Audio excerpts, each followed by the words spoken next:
한국인이요? 당장 나가세요.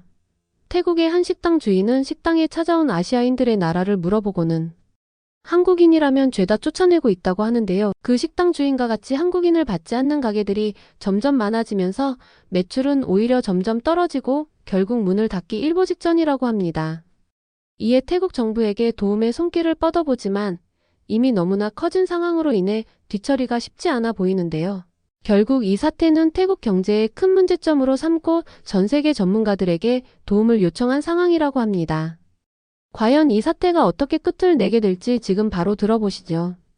구독과 좋아요, 알림 설정 부탁드립니다. 안녕하세요. 제 이름은 한나 슈미트예요. 베를린에서 나고 자란 28살 독일인이죠. 제가 태국에 처음 왔을 때 이야기를 들려드릴게요. 솔직히 말씀드리면 처음부터 태국은 제 기대를 한참 밑돌았어요. 저는 독일의 명문 호텔 경영학교를 졸업하고 가업인 베를린의 5성급 호텔을 물려받을 예정이었죠. 하지만 늘 도전적인 성격이었던 저는 부모님의 반대를 무릅쓰고 동남아 관광업에 뛰어들기로 결심했어요. 한나, 내가 미쳤구나. 잘 돌아가는 호텔을 놔두고 무슨 태국이야? 라고 하시는 부모님의 말씀이 아직도 귓가에 생생하네요. 하지만 저는 제 선택이 옳다고 확신했어요. 관광산업의 새로운 블루오션이 동남아에 있다고 믿었거든요. 그런데 방콕에 도착한 첫날부터 제 확신이 흔들리기 시작했어요. 공항에 도착했을 때부터 느껴지는 불쾌한 냄새, 무질서한 택시 승강장, 영어도 제대로 통하지 않는 의사소통까지. 모든 게 최악이었죠. 숙소로 가는 길은 더했어요. 도로는 마구잡이로 끼어드는 차들로 가득했고 신호등은 제대로 작동하지도 않았어요. 더운 날씨 때문에 땀이 줄줄 흐르는데 에어컨이 고장난 택시 안에서 저는 계속 후회하고 있었죠. 아, 부모님 말씀이 맞았나. 호텔에 도착해서도 실망은 계속됐어요. 제가 예약한 4성급 호텔이었는데 프론트 직원은 전혀 프로페셔널해 보이지 않았어요. 유니폼은 구겨져 있었고 손님을 대하는 태도도 불친절했죠. 방은 또 어땠겠어요? 청소가 제대로 되어 있지 않았고 욕실에서는 하수구 냄새가 올라왔어요. 다음 날부터 시작된 현지 호텔들과 여행사들과의 미팅도 최악이었어요. 약속 시간을 지키지 않는 것은 기본이고 사업 제안서는 초등학생 수준이었죠. 몇몇 업체는 아예 노쇼를 하기도 했어요. 제가 독일에서 배워온 모든 비즈니스 매너가 여기서는 통하지 않는다는 걸 깨달았죠. 거리를 걸으면서 보는 관광지들의 모습도 실망스러웠어요. 쓰레기가 굴러다니고 길거리 음식점들은 위생 상태가 의심스러웠죠. 관광객들을 상대로 한 바가지 요금은 기본이었고 끊임없이 따라다니며 물건을 팔려고 하는 호객꾼들도 정말 불쾌했어요. 그러던 어느 날 우연한 기회로 한국 출장을 가게 됐어요. 인천공항에 도착하는 순간 제 눈을 의심할 수밖에 없었죠. 깨끗하고 정돈된 공항, 친절한 직원들, 완벽하게 작동하는 시스템까지. 이게 바로 제가 꿈꾸던 관광산업의 모습이었어요. 서울에서의 일주일은 정말 눈이 부셨어요. 지하철은 정확한 시간에 움직였고 길거리는 깨끗했으며 음식점 직원들은 항상 미소를 잃지 않았죠. 특히 인상 깊었던 건 디지털 기술을 접목한 관광 서비스였어요. QR코드로 관광 정보를 얻고 키오스크로 주문하고 모바일로 모든 걸 해결할 수 있다니. 명동의 한 호텔에 머물면서 정말 감동했어요. 체크인할 때부터 체크아웃할 때까지 모든 서비스가 완벽했거든요. 직원들은 항상 정중했고 룸서비스는 정확했으며 청소 상태도 완벽했죠. 독일의 호텔 서비스에 견줄만 했어요. 그리고 가장 놀라웠던 건 관광객들을 대하는 태도였어요. 태국에서는 관광객을 그저 돈벌이 수단으로만 보는 것 같았는데 한국은 달랐어요. 진심으로 손님을 존중하고 최고의 서비스를 제공하려고 노력하는 모습이 보였죠. 서울에서의 경험은 제 생각을 완전히 바꿔놓았어요. 이거다. 라는 생각이 들었죠. 이런 시스템과 서비스 정신을 태국에 도입하면 엄청난 변화를 만들 수 있을 것 같았어요. 하지만 현실은 그리 녹록지 않았죠.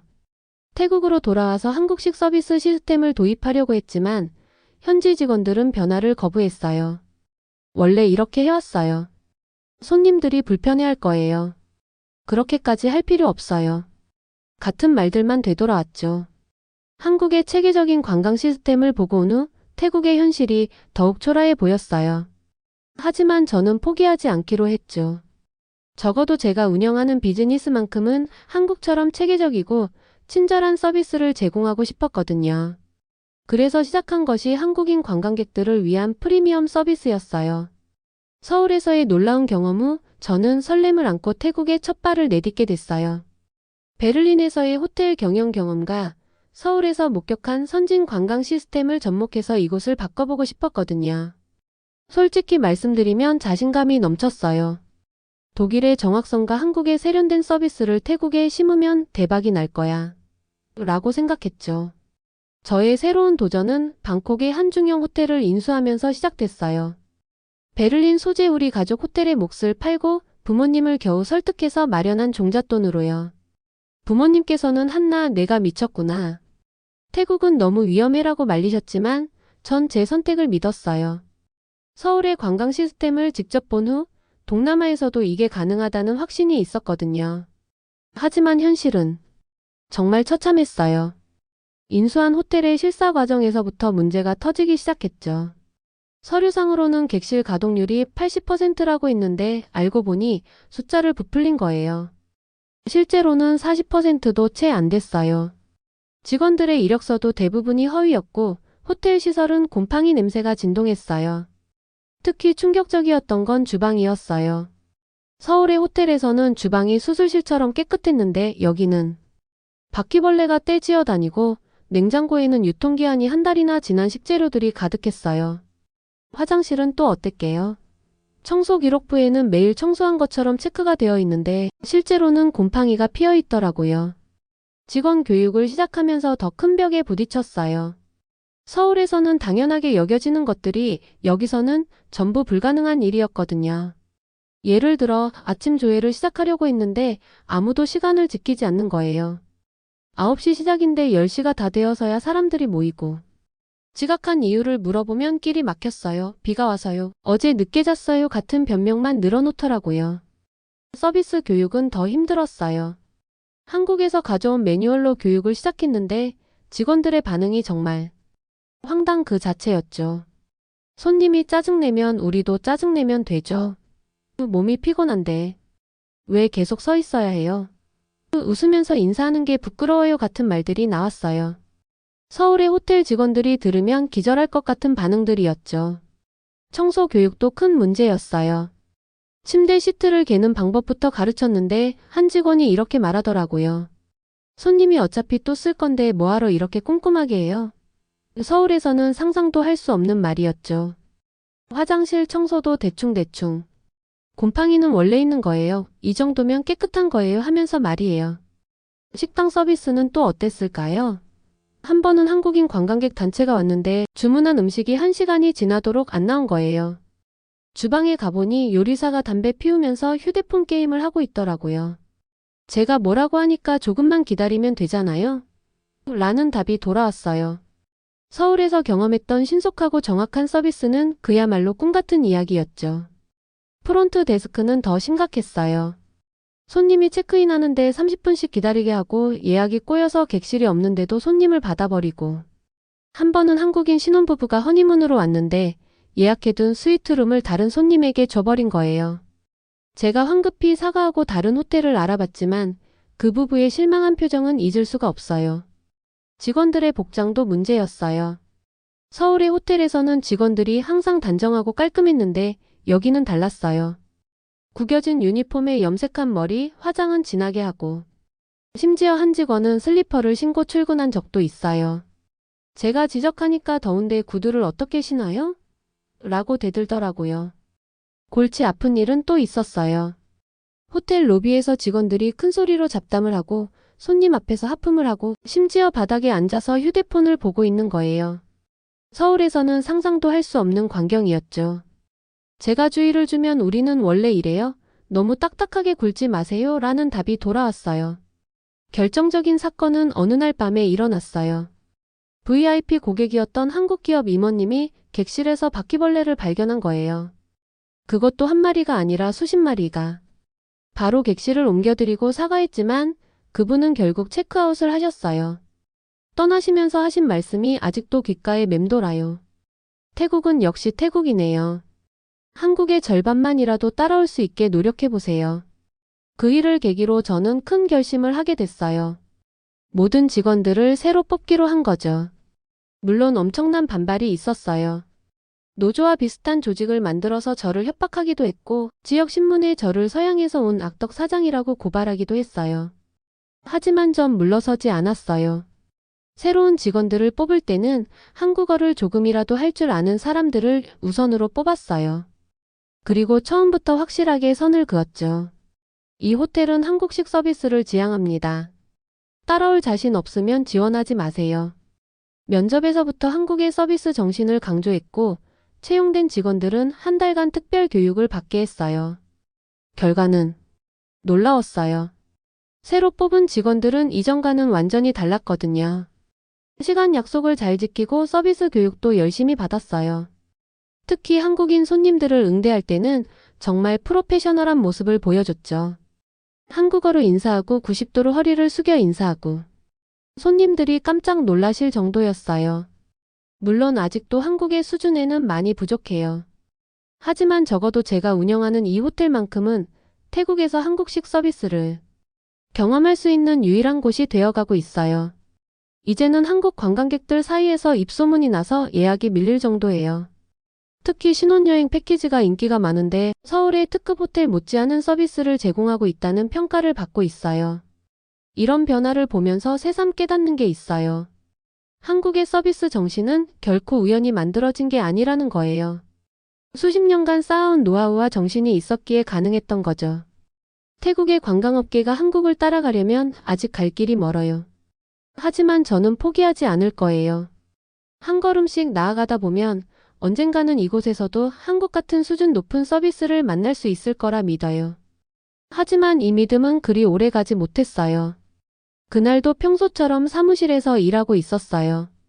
태국에서의 사업이 안정화되면서 이제는 매일 아침 커피를 마시며 이메일을 확인하는 여유로운 시간도 생겼죠. 그런데 그날은 뭔가 달랐어요. 평소보다 취소 요청 이메일이 유독 많이 와 있더라고요. 그것도 전부 한국인 고객들의 예약 취소였어요. 처음에는 단순히 성수기가 지나서 그런가 했어요. 하지만 이메일 내용을 자세히 보니 이상했어요. 타니 씨 안전이 걱정돼서요. 분위기가 좋지 않다고 해서.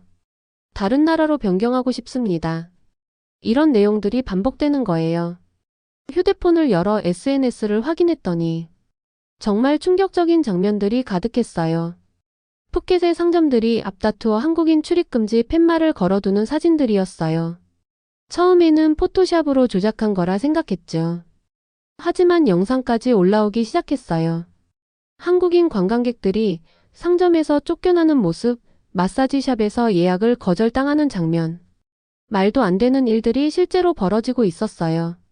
급하게 현지 매니저인 수파차이에게 전화를 걸었어요. 이게 무슨 일이야? 했더니 수파차이의 목소리가 떨리더라고요. 죄송해요, 사장님. 지금 분위기가 많이 안 좋아요. 한국인들을 배척하는 움직임이 퍼지고 있어요. 그날 오후 저는 바로 푸켓으로 향했어요. 비행기 안에서도 계속 SNS를 새로 고침했는데 상황은 점점 더 악화되고 있었어요. 이제는 레스토랑, 호텔, 심지어 택시까지 한국인 손님을 받지 않겠다는 업체들이 늘어나고 있었거든요. 푸켓 공항에 도착했을 때 공항의 풍경부터가 달라져 있었어요. 평소에는 한국어로 된 환영 문구가 가득했는데 그날은 하나도 보이지 않더라고요. 한국 항공사들의 광고판에는 검은 천이 씌워져 있었고 한국어 안내 데스크는 문이 닫혀 있었어요. 택시를 타고 시내로 향하면서 창밖을 봤는데 거리는 마치 유령도시 같았어요. 평소 한국인 관광객들로 북적이던 상점들은 대부분 문을 닫았고 길거리는 한산했어요. 특히 충격적이었던 건 제가 자주 가던 한국 식당가였어요. 20개가 넘는 가게들이 전부 문을 닫은 채 당분간 영업 중단이라는 팻말만 걸려 있더라고요. 호텔에 도착해서 직원들과 긴급 회의를 했어요. 분위기는 무거웠죠. 우리 호텔 예약률은 전주 대비 80%가 감소했고 이미 예약한 손님들도 줄줄이 취소를 하고 있었거든요. 직원들 중에서는 울음을 터뜨리는 사람도 있었어요. 이러다 우리 다 실직하는 거 아니에요? 다음 날부터 저는 현장 조사를 시작했어요. 왜 이런 일이 벌어졌는지 알아야 했거든요. 우선 한국인 출입금지 팻말을 건 상점들을 찾아갔어요. 처음에는 대화를 거부하던 사람들도 제가 독일인이라는 걸 알고는 조금씩 입을 열기 시작했죠. 그들의 이야기를 들으면서 저는 점점 더 혼란스러워졌어요. 불법 체류 문제, 입국 심사 강화, 말도 안 되는 이유들이었어요. 한국 정부가 자국의 법을 지키기 위해 취한 당연한 조치를 가지고 이렇게까지 과잉 반응을 하다니. 특히 충격적이었던 건 이 모든 게 SNS를 통해 계획적으로 퍼져나갔다는 거예요. 누군가가 의도적으로 반한 감정을 부추기고 있었던 거죠. 한국인들이 태국인을 무시했다는 허위 영상이 퍼지고 맥락이 잘린 사진들이 공유되고 마치 누군가가 이걸 조종하는 것 같았어요. 호텔로 돌아와서 한국인 예약 취소 데이터를 분석해봤어요. 지난 3년간 우리 호텔 수입의 65%가 한국인 관광객에게서 나왔더라고요. 이런 상황이 계속되면 우리 호텔은 물론이고 푸켓 전체가 막대한 경제적 타격을 입을 게 뻔했어요. 한국의 관광업계 파트너들에게 연락했더니 그쪽도 발칵 뒤집혀 있더라고요. 이미 수많은 여행사들이 푸켓 상품을 모두 취소했고 항공사들도 운항 축소를 검토하고 있었어요. 한국의 관광업계는 이성적으로 대응하고 있었지만 태국 쪽의 반응은 여전히 감정적이기만 했죠. 제가 가장 존경하던 파트너 중 한 명인 솜차이 아저씨의 마사지샵도 문을 닫았어요. 찾아가 보니 아저씨는 한숨만 쉬더라고요. 나도 이러기 싫었는데. 주변에서 자꾸 압박하니까. 한국인 손님 받으면 불매운동 당한다고. 이성적인 분이었는데 이런 분위기에 휩쓸리실 줄은 몰랐어요. 이런 상황 속에서도 한국 관광객들의 대응은 정말 성숙했어요. SNS에서 봤는데 오히려 태국을 걱정하는 댓글들이 많더라고요. 태국 관광업이 큰 타격을 입을 텐데. 이런 식으로 해결될 문제가 아닌데. 이런 반응들이었어요. 반면 태국 현지 SNS는 마치 축제 분위기였어요. 드디어 우리가 한국인들에게 본때를 보여줬다. 이제 우리가 갑이다. 이런 댓글들이 달리고 좋아요를 받고 이성적인 의견을 내는 사람들은 오히려 비난을 받았어요. 한 달이 지나고 나서야 태국 정부가 뒤늦게 상황 수습에 나섰어요. 하지만 이미 엎질러진 물이었죠. 관광객들의 신뢰는 무너졌고 양국 간의 감정의 골은 깊어졌어요. 가장 바보 같은 건 이 모든 사태의 피해자가 결국 태국 관광업계라는 거였어요. 지금도 푸켓의 밤거리를 걸으면 마음이 아파요. 한때는 한국인들의 웃음소리로 가득했던 이 거리가 이제는 텅 비어 있으니까요. 상점들은 하나둘 문을 닫고 호텔들은 직원들을 내보내고 이 모든 게 감정적인 대응이 만들어낸 결과라고 생각하면 더욱 안타까워요. 이런 상황에서도 한국은 여전히 침착하고 성숙한 태도를 보여주고 있어요. 외교적 보복을 하지 않고 오히려 대화로 문제를 해결하려 노력하고 있죠. 이런 모습을 보면서 다시 한번 한국의 성숙함에 감탄하게 돼요. 이제 저는 매일 아침 사무실에서 한숨만 쉬고 있어요. 이메일함에는 취소 요청만 가득하고 직원들의 표정은 어둡기만 해요. 하지만 저는 알아요. 이런 감정적인 대응은 결국 태국에게만 피해를 줄 뿐이라는 걸요. 언젠가는 태국도 한국처럼 성숙해질 수 있겠죠? 그날이 오기를 기다리며 오늘도 저는 이 폭풍의 한가운데서 버티고 있답니다. 사태 조사를 위해 제일 먼저 찾아간 곳은 푸켓 상인연합회였어요. 독일인이라는 제 신분이 도움이 됐죠. 그들 앞에서 저는 관광업 컨설턴트라고 자칭했는데 다들 저를 반갑게 맞아주더라고요. 하지만 대화가 시작되자마자 저는 경악을 금치 못했어요. 우리가 왜 한국인들을 받아야 하나요? 그들은 우리를 무시해요. 상인연합회 회장인 파타나 씨가 한 말이었어요. 그래서 제가 물었죠. 구체적으로 어떤 점에서 무시를 당하셨나요? 돌아온 대답은 믿기 힘들 정도로 황당했어요. 한국인들은 너무 까다로워요. 청결을 요구하고 정확한 시간을 지키라고 하고 친절한 서비스를 바라요. 이건 우리 문화를 무시하는 거예요. 순간 제 귀를 의심했어요. 기본적인 서비스 품질을 요구하는 게 왜 문화 무시가 되는 거죠? 다음으로 만난 건 현지 여행사 직원들이었어요. 그들의 이야기는 더 충격적이었죠. 한국인들은 돈을 적게 써요. 계산할 때마다 영수증을 달라고 하고 가격을 깎으려고 해요. 제가 되물었죠. 정당한 가격에 정확한 거래를 원하는 게 왜 문제인가요? 식당가도 찾아갔어요. 한 식당 주인은 이렇게 말하더라고요. 한국 손님들은 음식이 늦게 나오면 컴플레인을 해요. 우리는 원래 이런 스타일인데. 전 다시 한번 충격을 받았어요. 손님이 제 시간에 음식을 받길 원하는 게 뭐가 잘못된 걸까요? 호텔 업계 사람들을 만났을 때는 더 어이없는 얘기를 들었어요. 한국인들은 방이 깨끗하지 않으면 바로 항의해요. 우리는 자연스러운 걸 좋아하는데. 자연스러움이요? 청소가 안 된 방을 자연스럽다고 표현하다니. 하지만 가장 큰 충격은 제 호텔 직원들과의 대화에서 왔어요. 비교적 교육을 잘 받은 직원들조차 이런 생각을 갖고 있더라고요. 한국인들은 너무 빨라요. 우리는 천천히 하는 게 편한데. 그들은 자꾸 서두르라고 해요. 이런 대화들을 통해 저는 깨달았어요. 이건 단순한 문화 차이가 아니었어요. 태국의 관광업계가 안고 있는 근본적인 문제점이 드러난 거죠. 그들은 변화를 거부하고 발전을 외면하고 있었어요. 더 큰 문제는 불법 체류자들의 이야기였어요. 현지 마사지샵 직원들과 이야기를 나눴는데 그들 대부분이 한국에서 불법 체류 경험이 있더라고요. 한국에서 일하면 돈을 많이 벌 수 있어요. 근데 왜 우리를 막는 거죠? 라고 물었을 때 저는 할 말을 잃었어요. 한 직원은 이렇게 말하더라고요. 저는 한국에서 2년 동안 불법으로 일했어요. 매달 300만 원을 벌었죠. 여기서는 꿈도 못 꿀 돈이에요. 전 물었어요. 그런데 왜 불법이었나요? 합법적으로 가면 되잖아요? 돌아온 대답은 더 충격적이었어요. 절차가 복잡하고 시간이 오래 걸려요. 그냥 관광비자로 가서 불법으로 일하는 게 쉬워요. 이런 식의 사고방식이 만연해 있었어요. 더 놀라운 건 이걸 자랑스럽게 얘기한다는 거였죠. 마치 한국의 법을 교묘하게 피해간 것이 대단한 성과라도 되는 것처럼요. 반면 한국의 대응은 정말 놀라웠어요. 불법 체류자 문제가 심각한데도 한국은 여전히 태국인들에게 관대했거든요. 합법적인 취업의 기회를 늘리고 절차도 간소화하려 노력하고 있었어요. 제가 한국 정부의 정책을 설명하려 하면 대부분의 태국인들은 귀를 막아버렸어요. 그들이 원하는 건 무조건적인 수용이었지 합법적인 절차가 아니었거든요. 이런 상황 속에서도 한국 관광객들의 태도는 정말 성숙했어요.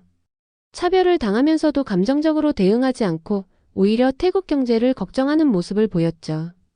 SNS에는 이런 댓글들이 많았어요. 태국 서민들만 피해를 보는 것 같아 안타깝다. 시간이 지나면 자연스럽게 해결되길 바란다 같은. 특히 인상 깊었던 건 한국 여행사들의 대응이었어요. 그들은 고객들에게 태국 여행을 취소하시더라도 취소 수수료는 받지 않겠습니다. 라고 했어요. 자신들의 손해를 감수하면서까지 고객을 배려하는 모습이 정말 멋있었죠. 한국의 항공사들도 마찬가지였어요. 태국행 티켓을 취소하는 승객들에게 위약금 없이 다른 노선으로 변경해주는 서비스를 제공했거든요. 이런 게 진정한 서비스 정신 아닐까요? 제가 만난 한 태국 공무원은 이렇게 말하더라고요. 사실 우리가 잘못하고 있다는 걸 알아요. 하지만 이미 이렇게 된 상황에서 누가 먼저 잘못했다고 인정하기는 힘들죠. 이 말에서 태국의 자존심과 체면, 문화가 얼마나 큰 걸림돌인지 느낄 수 있었어요. 밤늦게 호텔로 돌아와서 창밖을 바라보며 생각했어요. 태국의 관광업이 이렇게 무너진 건 어쩌면 필연적인 결과였을지도 모르겠다고요. 기본적인 서비스 품질도 지키지 못하면서 관광객들에게 무조건적인 수용만을 요구했으니까요. 이제는 매일 아침 뉴스를 보면서 한숨만 나와요. 태국의 관광 수입이 급감했다, 실업자가 늘어났다. 이런 기사들을 볼 때마다 안타까워요. 모든 게 우리의 잘못된 태도가 만들어낸 결과인데 여전히 그걸 인정하지 못하고 있으니까요. 하지만 한편으로는 희망도 보여요. 일부 젊은 사업가들이 변화의 필요성을 깨닫기 시작했거든요. 우리도 한국처럼 체계적인 시스템을 갖춰야 해요. 이제는 서비스 품질을 높여야 할 때예요. 이런 목소리들이 조금씩 나오기 시작했어요. 어쩌면 이번 사태가 태국 관광업계의 뼈아픈 교훈이 될 수도 있겠다는 생각이 들어요. 때로는 이런 위기가 있어야 변화가 시작되는 법이니까요. 한국이 보여준 성숙한 대응이 우리에게 좋은 본보기가 되길 바라면서 오늘도 저는 이 난관을 헤쳐나가고 있답니다. 먼저 시도한 건 현지 언론과의 인터뷰였어요. 독일인 호텔리어의 시각으로 이번 사태를 바라보는 기사를 실었죠. 태국이 잃어버린 건 단순히 관광객이 아닙니다. 신뢰를 잃었어요. 이 기사가 의외로 큰 반향을 일으켰어요. 이어서 SNS 캠페인도 시작했어요. 해시태그 타일랜드 니즈 체인지라는 해시태그로 태국 관광업의 문제점과 개선 방안을 공유했죠. 처음에는 비난도 많이 받았어요. 외국인이 우리 일에 왜 끼어드느냐는 식이었죠. 하지만 점차 지지하는 사람들이 늘어났어요. 특히 젊은 호텔리어들의 반응이 뜨거웠어요. 그들도 변화의 필요성을 느끼고 있었나 봐요. 자발적으로 태국 호텔 서비스 혁신 모임을 만들었고 한국의 호텔 서비스를 벤치마킹하자는 의견도 나왔어요. 태국 관광청에도 제안서를 제출했어요. 한국의 관광 서비스 품질 인증 제도를 태국에도 도입하자는 내용이었죠. 놀랍게도 관광청에서 긍정적인 반응을 보였어요. 이미 관광 수입이 급감하면서 위기감을 느끼고 있었나 봐요. 물론 아직도 갈 길이 멀어요. 여전히 많은 상인들이 변화를 거부하고 있고 벤 코리아 운동의 여파도 완전히 사라지지 않았어요. 하지만 적어도 이제는 변화의 필요성을 인정하는 목소리가 커지고 있어요. 한국은 여전히 성숙한 태도를 보여주고 있어요. 태국의 관광업계가 회복될 때까지 기다리겠다는 입장이에요. 심지어 일부 한국 기업들은 태국의 서비스 교육을 돕겠다고 나서기도 했죠. 제 호텔은 이제 한국식 서비스 교육센터를 겸하고 있어요. 매주 주변 호텔 직원들이 찾아와서 교육을 받고 있죠. 처음에는 반발도 있었지만 이제는 대기자가 밀릴 정도예요. 변화는 시작됐어요. 비록 더디지만 분명히 앞으로 나아가고 있죠. 태국이 한국의 선진 서비스 문화를 배우고 더 나은 관광지로 거듭나길 바라면서 저는 오늘도 이 변화의 한가운데서 노력하고 있답니다. 지금까지의 사연 어떻게 들으셨나요? 다음에 더 재밌는 사연으로 돌아올게요. 감사합니다.